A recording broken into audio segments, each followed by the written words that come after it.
Leadership. Il ne croit pas que la Bible est intégralement la parole de Dieu. Serviteurs, servantes de Dieu, voilà l'occasion qui vous est permis de vous exprimer. Power Leadership, Power Leadership. Car tout ce qu'il a créé est saint lorsqu'on l'utilise conformément à sa parole et avec prière. Bonjour fidèles téléspectateurs, aujourd'hui dans notre nouveau numéro, nous recevons le prophète Joël Lumuna. Avec lui, nous allons parler que de l'Éternel, car la Bible nous dit, allez partout dans le monde, faites toutes les nations mes disciples. Bonjour pasteur. Bonjour Madame Lydie. Est-ce que Okoki peut se présenter qui est le prophète Lumuna? Bon, pour se présenter, j'aimerais dire que je suis le prophète Joël Cephas Lumuna. Je dirige une église au nom de Centre de réveil armée prophétique par la grâce du Seigneur Jésus. Voilà. Ça s'est situé où? C'est dans la commune de Mongafula, précisément à Kinshasa. Précisément à Kinshasa. Merci pour la réponse. Prophète Joël Lumuna, où est-ce que vous avez commencé votre ministère et qui est votre père spirituel? Bon, je débutais dans une église au nom de la Restauration. C'est auprès d'un pasteur, le prophète Zacharie. C'est là où j'ai commencé vraiment l'œuvre de Dieu. Et après, par la grâce de Dieu, le Seigneur m'a mené ailleurs. Et donc, c'est un peu ça, c'est une longue histoire. C'est une longue histoire. Quelle relation vous entretenez avec votre père spirituel? Ah oui, bon, mon père spirituel s'appelle l'apôtre Paulin, l'apôtre Paulin Swana. Je l'aime tellement beaucoup. C'est un papa qui m'a vraiment aidé et c'est lui qui m'a fait introduire dans le ministère. Il a reconnu mon ministère prophétique et chaque jour, nous sommes toujours ensemble avec lui. J'apprends à ses pieds et malgré que je suis là déjà visionnaire dans une église, mais j'apprends. Il vient souvent m'aider, me fortifier, me donner tant de conseils. Donc, vraiment, tant que père. Oui, tant que père. Merci. Est-ce qu'un prophète peut aussi diriger une église? Oui, premièrement, d'abord, un prophète, c'est un ministre de Dieu. Il a reçu l'appel comme tout autre ministre, comme apôtre, évangéliste, pasteur. Et un prophète peut diriger une église, donc ce n'est pas un problème. C'est d'abord un ministre de Dieu, un ministre de la parole de Dieu. Voilà, merci. Un ministre de la parole de Dieu. Quand est-ce que vous avez reconnu votre don? Les dons, bon. Quand est-ce que vous avez pensé que nga naza prophète? C'était comment? Et là qui au Kabolali, Dieu t'a dit toi tu es prophète Joël Lumuna, tu vas bâtir ton église, tout comme ça. Ah oui, je comprends, vous parlez de l'appel. Vous parlez de l'appel au ministère. Bon, d'abord, on est avec l'appel. Donc on est déjà ministre de Dieu. On ne le désire pas. Mais les dons, on peut le désirer. Nazo Luka, Nazala, dans la prophétie. Mais moi, avant même que je naisse, j'étais déjà prophète comme Jérémie 1. La Bible dit que avant que je t'eusse formé dans le ventre de ta mère, je t'avais déjà consacré prophète.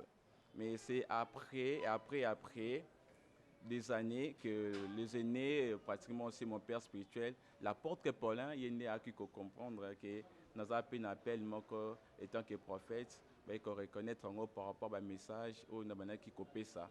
C'est comme ça, c'est par lui. Et Dieu aussi m'avait révélé personnellement que je suis un prophète.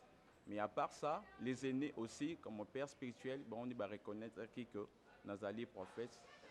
Ils m'ont introduit, c'est ça, dans le ministère. D'accord, merci. Vu que vous êtes prophète, est-ce qu'on peut parler sur l'importance de la révélation? Tout d'abord, la révélation, c'est quoi? L'importance de la révélation. La révélation, La révélation, très belle question, Madame Lydie. Et on a une question, la révélation, c'est une vérité qui est cachée, ou une vérité qui est ignorée et qui sera dévoilée après. Donc la révélation, c'est une vérité qui est cachée ou une vérité qui est ignorée. Donc je connais que Madame Lydie, elle est servante de Dieu, mais je l'ignore. C'est une vérité. Ou bien je suis dans l'ignorance, mais à sa servante, c'est Madame Lydie a mis batté qui est la servante de Dieu. Mais la vérité, elle est cachée. Parce que il y a une révélation. Donc la révélation est une vérité qui est cachée d'après la définition du mot révélation. Révélation peut aussi être ainsi dit l'Éternel. Oui. La Bible dit même dans l'Apocalypse 1, la révélation de Jésus-Christ. Donc la vérité cachée du Seigneur Jésus-Christ. Mais si nous allions vraiment dans la profondeur parler de révélation, la vraie révélation, c'est Jésus-Christ lui-même.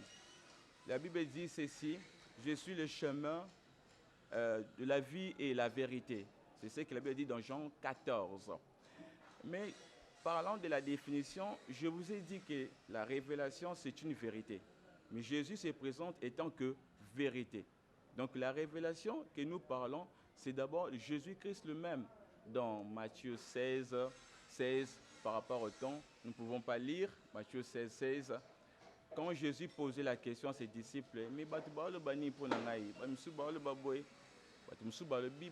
Jérémie, Élie, mais Pierre s'est levé, il a dit, tu es le Messie, le Fils de Dieu. Et Jésus lui répondit, ce n'est pas la chair et le sang qui t'ont révélé. Donc c'était une vérité qui était cachée. Il a dit, mais c'est le Père dans le ciel qui t'a révélé. Donc la vraie révélation, c'est Jésus-Christ lui-même. Mais il y a aussi des révélations prophétiques. Il y a une différence. Oui, je voulais poser une question. Quelle différence qui existe entre révélation, parole des connaissances et prophétie? Très belle question. Là, c'est vraiment dans mon domaine. J'aimerais nager vraiment dans ces domaines-là. Dans 1 Corinthiens 12, commençons par les versets 6, la Bible nous parle, nous explique sur le don spirituel. Quand quelqu'un reçoit d'abord le Saint-Esprit, il reçoit Jésus, il reçoit le Saint-Esprit. Le Saint-Esprit amène ses dons spirituels. Amène les dons spirituels. Et puis parmi les dons, nous avons la prophétie, nous avons la parole de connaissance. C'est donc dont je te cite là. Isabadan Oyo et Najakana révélation. Monakati révélation. Donc je parle de la prophétie, je parle de parole de connaissance, parole de sagesse, ainsi que discernement. Ce sont regroupés en 4. Excusez-moi, prophète, Nakati Oteme Nakati, est-ce que vous voyez Bakasi Obazo Pesanga, Eza parole de connaissance, Obazo Pesanga, Eza vision, Obazo Pesanga, Eza prophétie? Parce que Totambola Banzelo, Koutana Moutuba, Dieu m'a dit, est-ce que connaissance, parole de connaissance, c'est toujours en Dieu m'a dit, et Bandaka, Dieu m'a dit, ainsi dit l'Éternel, tout comme ça, to kutana ngo la banzela deni ko différencier yango nuance ni les entre yango. Oui, différencier c'est facile pour nous différencier parole de connaissance de prophétie. On dit parole de connaissance. Il y a des mots. Il y a d'abord la parole et après il y a la connaissance. Pour savoir que ça c'est quel don, vous allez voir qu'il y a d'abord la parole et puis connaissance. Quelqu'un qui te parle en fonction de la connaissance de ta vie. Donc Dieu se manifeste étant qu'un Dieu qui te connaît, qui a la connaissance de ta vie. Vous allez remarquer quand quelqu'un exerce les dons de parole de connaissance, qui aussi, parmi les dons qui sont liés à la révélation, la personne par exemple peut dire, je vais revenir d'abord dans la prophétie, Jésus disait à Nathanaël, voici un veau israélite. Il dit, oh, comment est-ce que vous avez dit? Donc, vous allez qui n'a déjà. Donc, Jésus exposé la connaissance, qu'il maîtrisait très bien la vie de Nathanaël. La connaissance, quand quelqu'un utilise le parole de connaissance, vous allez remarquer qu'il peut parler de ton passé. Il y a la connaissance de ton passé. Il peut même parler de ton présent. Vous voyez? Mais pas le futur. Mais ce n'est pas la prophétie. Mais le don de la prophétie c'est prédire, dire des choses qui vont arriver. C'est dans le futur. Dire des choses qui vont arriver. Vous allez voir que dans le livre de Daniel, livre d'Ésaïe, on parle plus. Ésaïe 7, quand Ésaïe parle, dit, le Seigneur lui-même vous donnera un signe. Donc, nous allons rappeler Sabino et les mots. Donc, une femme deviendra enceinte. Il dit, une femme devient enceinte, elle enfantera. Là, c'était la naissance de Jésus. Donc, la prophétie, c'est dans le futur. Ce n'est pas dans le présent, ni dans le passé. Mais ça peut marcher ensemble quand la prophétie s'exerce. Dans des visions, tu peux voir des choses qui vont arriver. Exemple, Zacharie 1, on voit le chapitre de Zacharie. Zacharie voyait des choses qui allaient arriver. Même dans Apocalypse, Jean voyait, c'était la vision. Le livre de l'Apocalypse, c'était la vision. La prophétie, mais par la vision. Il voyait le Fils de Dieu, il voyait le trône de Dieu, mais c'était dans la vision. C'est déjà dans la prophétie. On ne peut pas changer, tout séparer en haut, que vision et prophétie, tout séparer en haut. Vu qu'on parle de la vision, prophète, comment voyez-vous l'avenir des réveils suite aux enjeux médiatiques? Vous parlez de la vision. Après 10 ans, 20 ans, à venir à réveiller à la comment? Bon, avant de répondre à cette question, sur la vision que j'avais eue. Oui. Sur la vision que j'avais eue, le Seigneur m'avait fait voir quelque chose par rapport au jour à venir. J'étais quelque part et je voyais, il y avait des jeunes gens qui prêchaient. Moi, j'étais là, qui prêchaient. Et puis après, j'ai vu, il y avait un homme qui venait vers moi. Et cet homme m'expliquait, il me parlait, il dit que je suis en train de sélectionner des gens. Sélectionner des jeunes gens qui ont la grâce afin de les utiliser. Mais ma peuple de Dieu n'a perdition. Ils étaient des serviteurs de Dieu. Et j'ai vite compris dans la vision que c'était le diable lui-même. Le diable lui-même qui s'est déguisé pour chercher à utiliser d'autres serviteurs de Dieu pour faire égarer plusieurs enfants de Dieu. Mais après, je lui ai répondu que moi, je servirais que Jésus-Christ. Et après cela, j'ai vu, il y avait des choses dans le ciel qui s'est passé.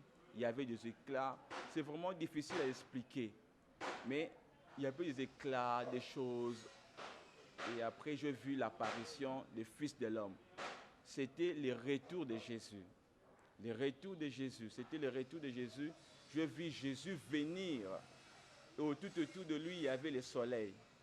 Et Jésus disait, je reviens bientôt, je reviens bientôt. Le diable a mis en place des stratégies pour faire égarer plusieurs personnes. Vous savez, dans le monde des médias, tu peux être élevé et être abaissé. Mais le diable, maintenant, comme il sait que maintenant, c'est dans les médias que les gens sont plus connectés, il cherche maintenant à utiliser plusieurs manières de faire maintenant, faire égarer plusieurs enfants de Dieu. Parce qu'il sait que le temps est peu.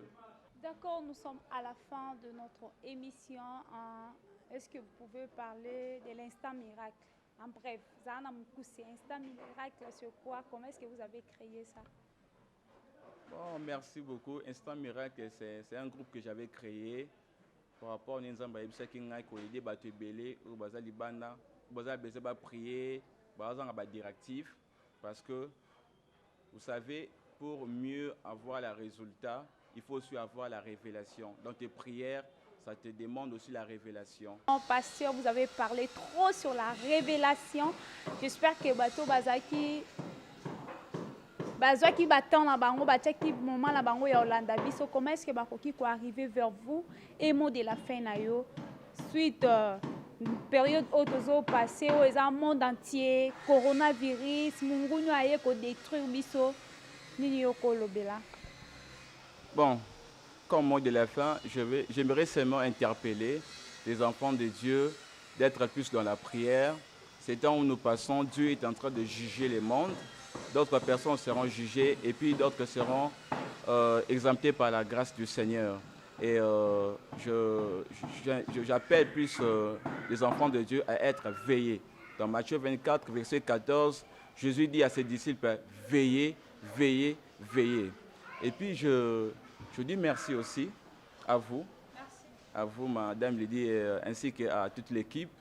Vraiment, vraiment, vraiment, je vois qu'il y a du sérieux ici. Il y a du sérieux, il y a de bons travaux. Je prie Dieu que cette initiative puisse aller loin. C'est la révélation. Hein? Oh, merci beaucoup. Et l'église, c'est à Mongafula. Vraiment à Mongafula, vers Sebo, quartier Sebo. Et puis nous sommes toujours là, la route Kumwenda. Donc je suis précisément à Kinshasa. Et donc, page Facebook, j'ai aussi le page Facebook, Prophète Joël Cephas Lumuna. Donc, si quelqu'un a besoin d'avoir mes nouvelles, il peut aussi aller sur ce page Facebook. Ça sera facile. Merci vraiment beaucoup. Votre numéro WhatsApp? Mon numéro, c'est 089 681 51 99. 089 681 51 et 99. Et bientôt là, mon album aussi va sortir. Oh, permettez moi de La prochaine. Merci. Bye, bye, bye, bye, bye, bye. Power Leadership. Il ne croit pas que la Bible est intégralement la parole de Dieu. Serviteurs, servantes de Dieu, voilà l'occasion qui vous est permis de vous exprimer. Power Leadership, Power Leadership. Car tout ce qu'il a créé est saint lorsqu'on l'utilise conformément à sa parole et avec prière.